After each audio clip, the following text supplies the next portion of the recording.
हम we are social animal, और अभी हम जंतु के अंदर रिप्रोडक्शन में इंसान के बारे में पढ़ेंगे। उस इंसान में भी फर्स्ट टॉपिक है नर। सबसे पहले हम नर जनन पढ़ेंगे, फिर मादा जनन पढ़ेंगे, then after fertilization and whatever जो चीज होगा वो पढ़ेंगे। सो नाउ स्टार्टिंग विद नर जनन अंग। नर जनन अंग, male reproductive organ. Okay, so starting from this one, ये जो मेल रिप्रोडक्टिव ऑर्गन जो होता है नर जनन अंग का साइड व्यू है, जिसके अंदर यह जो गोलाकार संरचना दिख रहा है which is called testis. Hindi में इसे वृषण कहते हैं। क्या कहते हैं? वृषण, testis. Okay, apart from this, इसमें आप देखेंगे कि यह एक थैली के अंदर होता है। किस के अंदर होता है? थैली। और यह थैली कहलाता है एस्कॉर्डम। क्या? एस्कॉर्डम, जिसको वृषण कोश कहते हैं। अर्थात वृषण जिस झिल्ली के अंदर हो उसको वृषण कोश कहेंगे। ठीक है, अभी डिजाइनिंग समझते हैं, देन आफ्टर हम स्ट्रक्चर समझेंगे। यहां से वृषण के ऊपर एक और कुछ ऐसा संरचना दिख रहा है, जिसको इंग्लिश में एपिडिडमिस कहते हैं और हिंदी में अधिवृषण कहते हैं। क्या कहते हैं बाबू? अधिवृषण। ओके, सो हमने देखा वृषण, अधिवृषण और वृषण कोश, टेस्टिस, एपिडिडमिस एंड एस्कॉर्डम। ओके, यह प्रायः हमारे शरीर के बाहर होता है। बाहर होने का वजह क्या है? ये जो वृषण कोश जो होती है, जो झिल्ली होती है, जिसको एस्कॉर्डम कहते हैं, वो उसके अंदर एक स्पेशल क्वालिटी होता है, थर्मोरेगुलेटर। What is thermoregulator? इसका काम होता है टेम्परेचर को मेंटेन करना।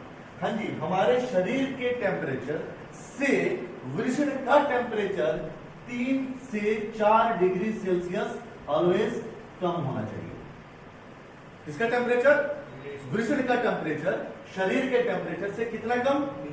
3 से 4। इसीलिए नेचर ने वृषण को बॉडी से बाहर रखा है। ओके, सेम चीज फीमेल्स के अंदर भी होता है, बट वहां पे वृषण नहीं कहते हैं, ओवेरी कहते हैं। फीमेल के अंदर ओवेरी बॉडी के अंदर होता है, तो मेल में बाहर क्यों कर दिया? क्यों किया? टेम्परेचर कम होना चाहिए।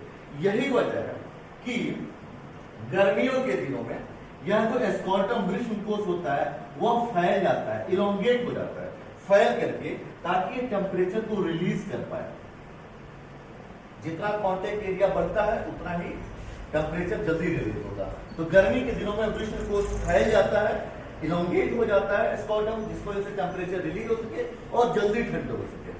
बट इसका अपोजिट, जब गर्मी सर्दियों के दिन पड़ता है तो हमारी बॉडी ये बहुत ही ज्यादा ठंडा हो जाता है, इसीलिए एस्कॉर्डम बिल्कुल सिकुड़ के छोटा सा हो जाता है।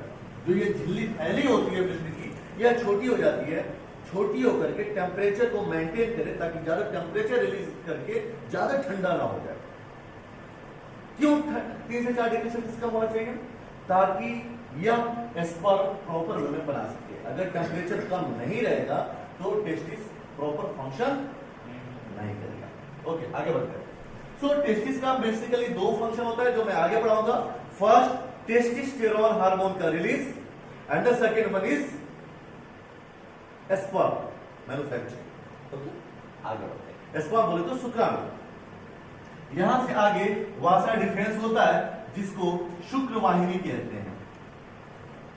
नहीं, स्पर्म डक्ट, इसको हिंदी में यह शुक्र वाहिनी, शुक्र वाहिनी या स्पर्म डक्ट, वैसा डक्ट जिससे स्पर्म जाए। ओके, या वासा डिफेंस भी कहते हैं इसको। ये यहां से आगे बढ़ता है, आगे बढ़ते हुए यहां पे यह मूत्राशय, यूरिनरी ब्लैडर, पेशाब की थैली, यानी साइड से निकलता है, पीछे से ये आगे की तरफ से आता है। ओके, ये पीछे से गया और ये आगे से गया और पीछे से भी रिलीज होता है। ओके, पीछे आने के बाद से इसको यूटेरस से कोई कनेक्शन नहीं है, सॉरी यूटेरस नहीं, यूरिनरी ब्लैडर। मूत्राशय को यूरिनरी ब्लैडर कहते हैं और यूटेरस को क्या, किसको कहते हैं? गर्भाशय के। ओके, तो अभी हम नर जनन पढ़ रहे, तो कोई गर्भाशय कॉन्सेप्ट नहीं। तो यहाँ पे मूत्राशय के पीछे एक ग्रंथि दिखता है, जिस ग्रंथि का नाम है सेमाइनल वेसाइकल ग्लैंड। इस name is this gland is known as seminal vesicle gland. Hindi में इसको शुक्राशय ग्रंथि कहते हैं। क्या कहते हैं बाबू? शुक्राशय। वेरी गुड, शुक्राशय ग्रंथि कहां होता है? जो स्पर्म जिस वाहिनी के द्वारा स्पर्म आता है वहीं पे ये होता है सेमाइनल वेसाइकल शुक्राशय ग्रंथि। इस शुक्राशय ग्रंथि का नाम क्या है? देखो यहां पे क्या बन गया? शुक्राणु। जो हम आगे बनाएंगे दिखाएंगे आपको, ये कुछ होता है शुक्राणु, ऐसा शुक्राणु होता है, ठीक है ना। शुक्राणु क्या है बाबू? नर जनन कोशिका। जैसे आप फ्लावर्स के अंदर, फूलों के अंदर पढ़े थे, फूलों के अंदर नर जनन कोशिका कौन था? Yes, pollen grains. आप बताएंगे? क्लास में पढ़े थे आप? परागकण। और नर जनन अंग कौन सा था? परागकोश। ओके, तो परागकोश के अंदर क्या पाया जाता है? Very good. वैसे ही नर जनन अंग किसे कहते हैं? आपको वैसा अंग जो जनन में मदद करे। पहला ऑप्शन देगा लिंग या पेनिस, दूसरा वृषण। तो आप डालेंगे वृषण testis. Penis is the secondary organ, primary हमारा वृषण है। क्यों? क्योंकि वृषण शुक्राणु और टेस्टोस्टेरोन हार्मोन बनाता है। ओके, हम आगे फिर और फंक्शन पढ़ेंगे स्पर्म वगैरह का। तो बाबू इस जो डक्ट है यहां तक क्या आता है? स्पर्म, यानी कि क्या? शुक्राणु। यहां शुक्राणु आने के बाद से सेमाइनल वेसाइकल ग्लैंड से कुछ जूस निकलता है। जूस, यस, कुछ हार्मोन्स आते हैं जो स्पर्म के साथ मिल जाते हैं। ऊपर से क्या था? स्पर्म, और यहां पे इसको सेमाइनल जूस कहते हैं। Seminal vesicle juice. क्या बाबू? सेमाइनल वेसाइकल जूस कहां से निकलेगा ये? ओके, और ये दोनों मिल करके ये क्या बन जाता है? नहीं, स्पर्म तो पहले से था। इसको हिंदी में वीर्य कहते हैं, इंग्लिश में सीमेन कहते हैं। सवाल, शुक्राणु और वीर्य में क्या फर्क है? शुक्राणु और वीर्य में इतना ही फर्क है कि शुक्राणु के अंदर जब तक सेमाइनल वेसाइकल जूस ना मिला रहे यह शुक्राणु कहलाता है। जैसे ही शुक्राणु में जूस मिल जाता है तो इसको वीर्य कहते हैं। ओके, तो यहां तक सिर्फ शुक्राणु ऐसे तैर के जा रहा था, लेकिन शुक्राणु के साथ और भी लिक्विड्स मिल जाता है जो कि अल्कलाइन होता है, क्षारीय माध्यम होता है, जो कि उस शुक्राणु को भोजन प्रदान करता है। एक्चुअली में जो सेमाइनल वेसाइकल ग्लैंड है ये शुक्राणु को भोजन देता है ताकि शुक्राणु उसमें जिंदा रह सके। शुक्राणु को तैरने के लिए लिक्विड मटेरियल प्रोवाइड करता है, जो कि आगे वीडियोस के थ्रू हम देखेंगे कि एक स्पर्म कैसे तैरता है। उसमें लिक्विड मोबिलिटी बरकरार रखने के लिए जूस देता है, प्लस इसमें एक स्पेशल स्मेल आता है, गंध होता है जो अपोजिट सेक्स को अट्रैक्ट करने के लिए होता है, जो कि और आगे बढ़ेंगे तो चीजें सीखेंगे। यह कौन काम करता है? कहां से निकलता है? सेमाइनल वेसाइकल ग्लैंड से। हिंदी में क्या कहते हैं? शुक्राशय ग्रंथि। यहां से क्या निकला? शुक्राणु। शुक्राणु किसके द्वारा जा रहा है? शुक्रवाहिनी। शुक्राशय वृषण से निकल के शुक्रवाहिनी द्वारा शुक्राशय से शुक्रवाहिनी शुक्राशय जूस में मिल करके वीर्य बनाता है। इसे मेरे साथ रिपीट करेंगे। शुक्राणु वृषण से निकलकर शुक्रवाहिनी द्वारा शुक्राशय ग्रंथि से शुक्राशय जूस से मिलकर वीर्य बनता है। क्लियर? ओके, इसके आगे बढ़ता है तो एक ग्लैंड होता है which is known as prostate gland. Prostate gland. Okay sir, prostate gland का काम होता है प्रोस्ट्रेट जूस निकालना, जो कि आपके स्पर्म की क्वालिटीज को और इंप्रूव करता है। अपार्ट फ्रॉम, अगर आप ध्यान देंगे तो यहां पे नर है, तो मैं इस डायग्राम को बड़ा करके बनाने की कोशिश करता हूं। यहां से आता है बाबू यूरिन। यूरिन बोले तो पेशाब। ओके, से यस और नॉट? यस। और यहां से क्या आता है? सीमेन। अब हम स्पर्म नहीं कहेंगे, सीमेन कहेंगे, वीर्य कहेंगे, ठीक है ना। दोनों एक साथ आता है और यहां से एज यू कैन सी एक ही गेट हो, एक ही पासिंग वे होता है। ओके, सो यूरिन के साथ सीमेन कभी नहीं आ सकता और सीमेन के साथ यूरिन नहीं आ सकता। यानी एक मेल अगर यूरिन डिस्चार्ज कर रहा है उस टाइम सीमेन नहीं आ सकता है, और अगर सीमेन एजिकुलेशन का टाइम हुआ तो यूरिन नहीं आ सकता है। No any kind of. तो यहां पे आप अपने समझने के लिए यूं समझे कि एक गेट लगा होता है प्रभु, ठीक है। यह गेट कुछ ऐसे होता है, ये एक बार में किसी एक को बंद करके रखेगा, या सीमेन को बंद रखेगा तो यूरिन का गेट खुला रहेगा, अगर यूरिन को बंद करेगा तो सीमेन का खुला रहेगा। Is that clear? तो प्रोस्टेट को एक तो हार्मोन रिलीज करना होता है और दूसरा फंक्शन होता है दोनों को अल्टरनेट करना।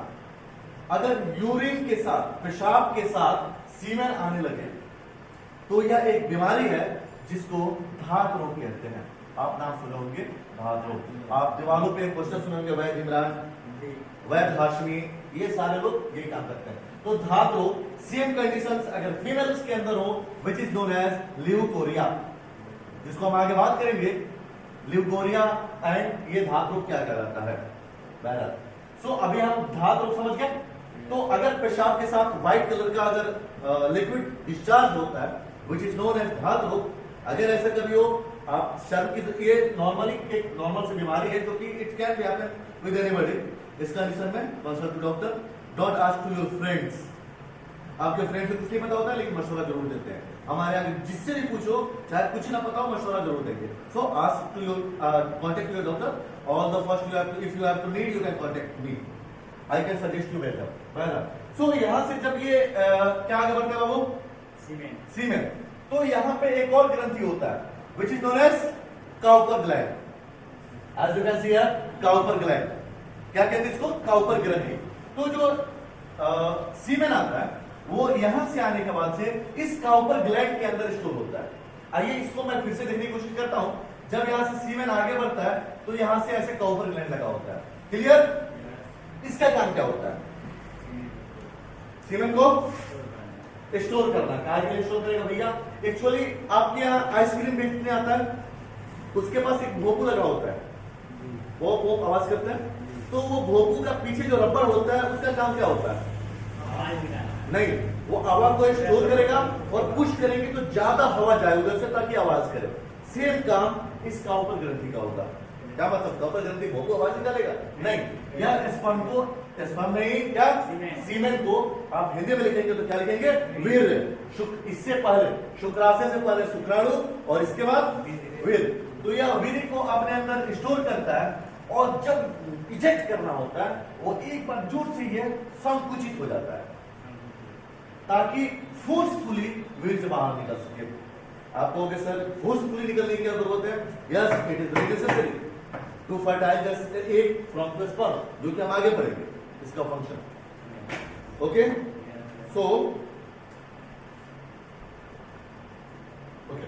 सो विरिशण, अब मैं टोटल हिंदी में बोल रहा हूं। विरिशण, विरिशण के ऊपर अधिविरिशण, अधिविरिशण के यहां से क्या निकलता है, शुक्रवाहिनी, या ऊपर से होते हुए मूत्राशय के पास जाते हुए यहाँ पे निकलता है शुक्राशय ग्रंथि। उसके नीचे प्रोस्टेट ग्रंथि, प्रोस्टेट ग्रंथि का काम होगा टू सेपरेट यूरिन एंड सीमेन। उसके बाद से काउपर ग्रंथि, काउपर ग्रंथि का काम होगा सीमेन को, स्पीड को उड़ाना। फिर ये यहां से होते हुए ये पेनिस लिंक के द्वारा शरीर से बाहर आ जाता है। यहां तक कोई दिक्कत? नो। आइए थोड़ा सा और इसमें हम डीप पढ़ते हैं about testis and epididymis, means वृषण और अधिवृषण। कोई डाउट हो तो सवाल कर लेंगे, मुझे रोक लेंगे। ओके, अब ध्यान दीजिएगा, वो तो जनरल था। अब यहां से सवाल पूछा जाता है आपसे, यह जैसा कि आपने पहले डायग्राम में देखा, वृषण की एक थैली लगी होती है, राइट? ओके, जिसको हम वृषण कोश कहें। इस वृषण कोश के अंदर कितने वृषण होते हैं? 2, जिसमें से एक वृषण को बाहर निकाल दिया गया। ठीक है, यह वृषण हुआ और यह अधिवृषण हुआ। ओके, अधिवृषण, वृषण के ऊपर जो लगा हुआ है अधिवृषण, which is known as epididymis, यह हमारा स्टोर है। तो स्पर्म जो होगा इस वृषण के लोब्यूल्स में बनता है और यहां से जो स्पर्म होता है स्टोर होते रहता है। किसमें? अधिवृषण एपिडिडमिस में स्टोर करते हैं, स्टोरेज काम करता है। लोड होते होते होते होते होते आपके काफी दिन तक यह फुल होते जाएगा। अगर आप एजुकेट नहीं कर पाए तो automatically after 72 days your semen will be eject out automatically. आप एक बीमारी का नाम सुने होंगे स्वप्नदोष, ठीक है, जिसमें क्या होता है आप सो रहे हो ऑटोमेटिकली आपका सीमेन बाहर एजुकेट हो जाता है। तो वो एक बीमारी है जिसमें आपका जो प्रोस्टेट सही से कंट्रोल नहीं कर पा रहा है। वो क्यों होता है, वो आउट ऑफ सिलेबस है। तो अगर किसी को जानना है वो बाद में आई विल डिस्कस इट। फिलहाल ये समझिए कि अगर कोई रेगुलर इस चीज का एडिक्शन हो गया है तो जैसे हमारे जो बॉडी के अंदर एक बायोलॉजिकल साइकिल होता है वो वैसे ही आपके साथ ट्रीट करता है जैसे आप बाहर करते हैं। क्या मतलब? जैसे कि अगर मुझे सुबह में डेली खाने की आदत है 8 बजे भर पेट खाना, तो डेली 7:30 में मेरे को भूख लग जाएगी। अगर आपको 12 बजे खाने की आदत है तो 12 बजे तक आपको बिल्कुल भूख नहीं लगेगी। इट इज बायोलॉजिकल साइकिल जो आपको पूरे साइकिल को कंट्रोल करता है। तो अगर कोई इंसान है जो कि डेली स्पर्म एजुकेट कर रहा है तो इसके स्पर्म बनाने की कैपेसिटी बढ़ जाएगी, ठीक है। अगर नहीं करा तो काफी स्लो हो जाएगा। तब जितना ही ज्यादा बाहर एजुकेट होगा, बाहर निकलेगा, डिस्चार्ज होगा, उतना ही हाई स्पीड से ये बनाती रहेगी और इसमें स्टोर करती रहेगी करती रहेगी करती रहेगी। Is that clear? ओके, तो आधे विषय का कॉन्सेप्ट समझ में आ गया। तो इसके जो लोब्यूल्स होते हैं जिसके अंदर स्पर्म सेल बनता है और इसके सेंटर में एक हार्मोन बनता है which is known as testosterone, not testis, testosterone hormone. इसका हिंदी नाम भी टेस्टोस्टेरोन हार्मोन ही है, टेस्टोस्टेरोन। ओके, तो ये जो हार्मोन होता है और ये जो स्पर्म होता है वो किशोरावस्था के बाद बनना शुरू होता है। वृषण एक्टिव होता है किशोरावस्था में, जो लड़कों का प्राय एज 13 से 15 और लड़कियों का 11 से 13 का होता है। Means girls become earlier mature, लड़की पहले मैच्योर होती है। 13 से 15 यह एक जनरल एज है। हाँ, ये अलग बात है कि आजकल के बच्चे पहले मैच्योर हो जाते हैं। तो 13 से 15 के साल के बीच में यह टेस्टिस मैच्योर होता है और स्पर्म और टेस्टोस्टेरोन बनाना शुरू करता है। टेस्टोस्टेरोन हार्मोन का रोल क्या है? आपके ये बुक में बिल्कुल बोर्ड में पूछे जाते हैं टेस्टोस्टेरोन हार्मोन के क्या कार्य है।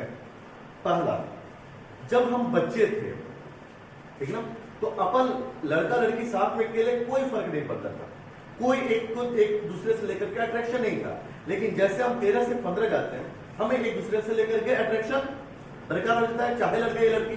लड़की में दूसरा हार्मोन रिस्पॉन्सिबल है oestrogen hormone.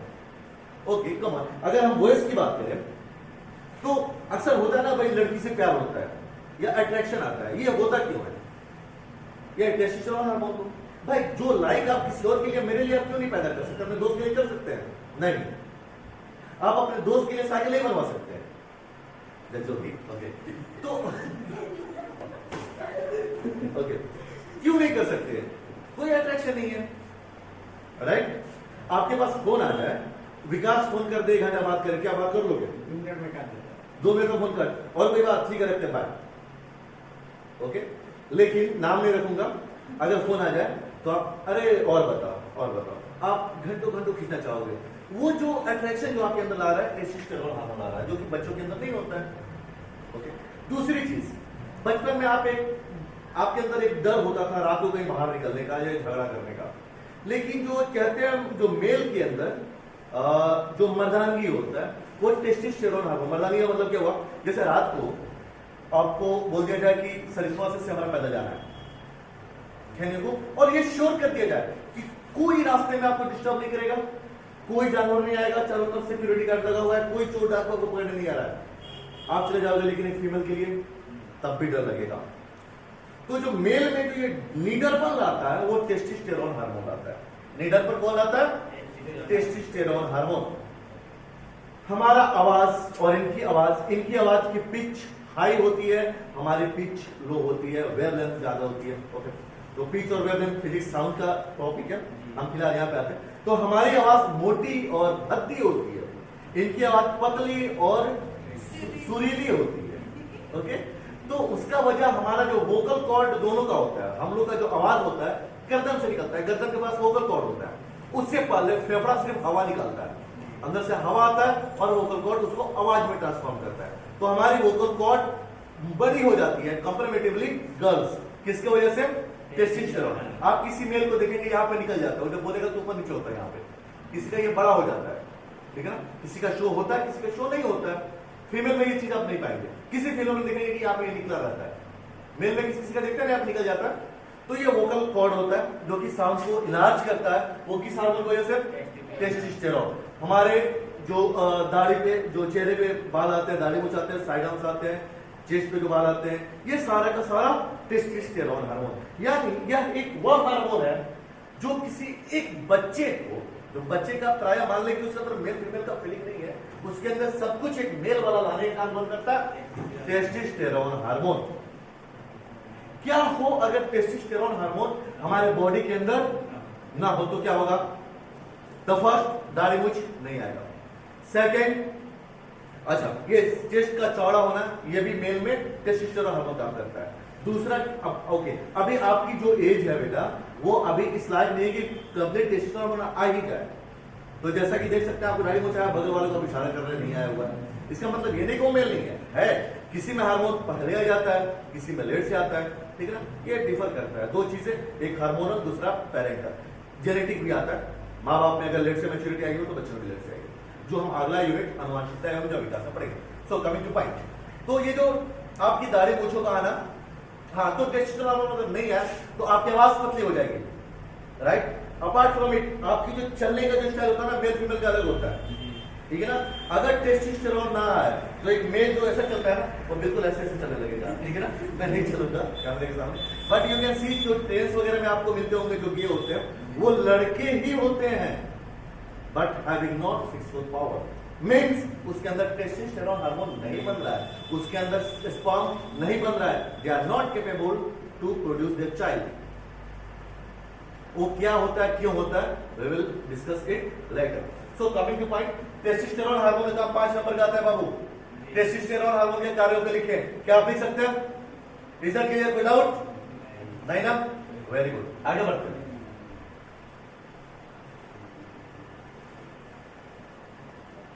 Coming to back, तो इसका काम टेस्टोस्टेरोन हार्मोन को बनाना और स्पर्म शुक्राणु को बनाना।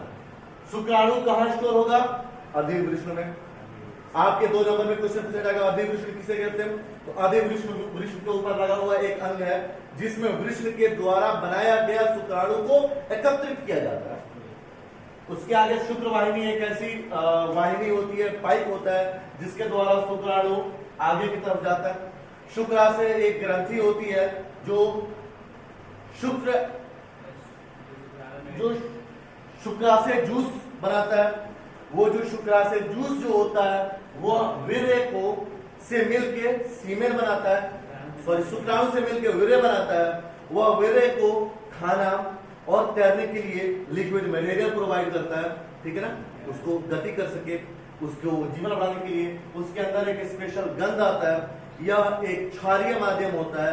यह क्षारीय इसलिए होता है, जब आगे पढ़ेंगे, फीमेल्स का जो वेजाइना होता है, योनि होता है, वो एसिडिक नेचर का होता है, जो जाके इसको न्यूट्रलाइज करना होगा ताकि स्पर्म अच्छे से फंक्शन कर सके। आगे बढ़ेंगे, तो यहां से आने के बाद सबसे माइनर और सेकंड ग्लैंड के पास आता है क्या बाबू? Prostate gland.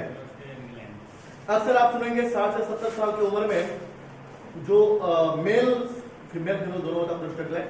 तो जो मेल्स बेसिकली होते हैं उनको पेशाब में दिक्कत होता है, पेशाब नहीं होता है, ठीक है, या होता है तो थोड़ा सा रह जाता है या बार बार लगना होता है, ठीक है ना। वो प्रोस्टेट ग्लैंड में इलार्जमेंट की वजह से हो जाता है। प्रोस्टेट जब फैलता है तो यहाँ वाली पेशाब की नली को दबा देता है, जो प्राय 70 से 80 साल की उम्र में हर मेल के अंदर आ ही जाता है, ठीक है। ओके, सेकेंड चीज कि अगर आपके फैमिली में कोई 60 से 70 ऊपर जा रहा है, एक बार प्रोस्टेट जरूर चेक करवाएं, क्योंकि ज्यादा चांसेस होते हैं प्रोस्टेट कैंसर के। मेल में आफ्टर 70। आगे बढ़ते हैं, आगे मिलता है काउपर ग्रंथि। इस काउपर ग्रंथि का काम होता है, इसका काम होता है प्रेशराइज वे में सीमेंट को, वीर्य को आगे भेजना। क्यों?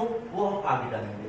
फिर इसके आगे शीशन, इसको लिंग पेनिस कहते हैं, जो कि मांस का बना होता है, बट इसके अंदर ब्लड सबसे जो है स्ट्रॉन्ग कहीं की रक्त वाहिनी ब्लड कैपिलरीज होती है, वो लिंग पेनिस की होती है। इसके अंदर ब्लड प्रेशर के थ्रू इसको इलाज करके इसको हार्ट बन जाता है, सिर्फ और सिर्फ इसकी वजह से, ब्लड वेसल्स के हाई प्रेशर की वजह से।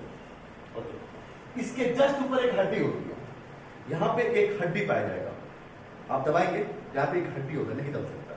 इसके ऊपर पेशाब की थैली होती है, नीचे जिसको हम प्यूबिक बोन कहते हैं, प्यूबिक बोन, यहाँ पे एक हड्डी होती है जो पेशाब की थैली को प्रोटेक्ट करके रखता है। अगर पेशाब की थैली पे अगर चोट लग जाए, मर जाओगे, इंसान मर जाएगा। पेशाब की थैली ब्रश, सारा पेशाब बाहर बॉडी में अंदर ही बाहर फैल जाएगा, बहुत रिस्की हो जाता है। तो इसीलिए ये सेंसिटिव ऑर्गन है, इसको प्रोटेक्ट करने के लिए प्यूबिक बोन होता है। ओके, कुछ हमारे अंदर मिथ होता है। मैं भी जब बच्चा था तो मैं जानता था कि खड़ा होकर पानी नहीं पीना चाहिए। क्यों? क्योंकि जब खड़ा होकर पानी पीते तो पानी डायरेक्ट विष्णु में चला आता है। Is this right? No, wrong. क्योंकि आप जो ही पानी पियोगे स्टमक में ही जाता है।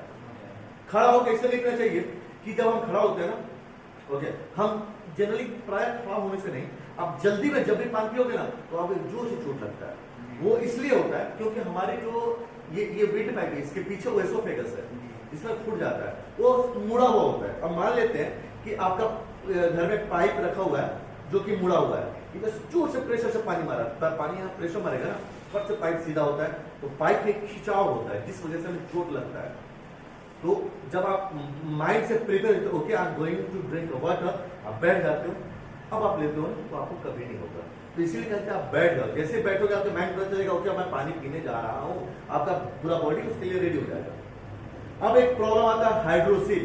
हाइड्रोसील वृष्ण का बड़ा हो जाने को हाइड्रोसील कहते हैं। यह तब होता है जब इसके अंदर पानी स्टोर हो जाता है। वेट ऐसे कहां से ये पानी कहां से आया? ये अलग इश्यू है, आपके पीने वाला पानी नहीं है, ये अलग जगह से स्टोर हो जाता है जो कि आपके लेवल का नहीं है, 12 एंड अबव फॉर मेडिकल के लिए। यहां तक कोई डाउट? अब हम पढ़ेंगे मादा जनन अंग। सर वीडियो पॉज करके नेक्स्ट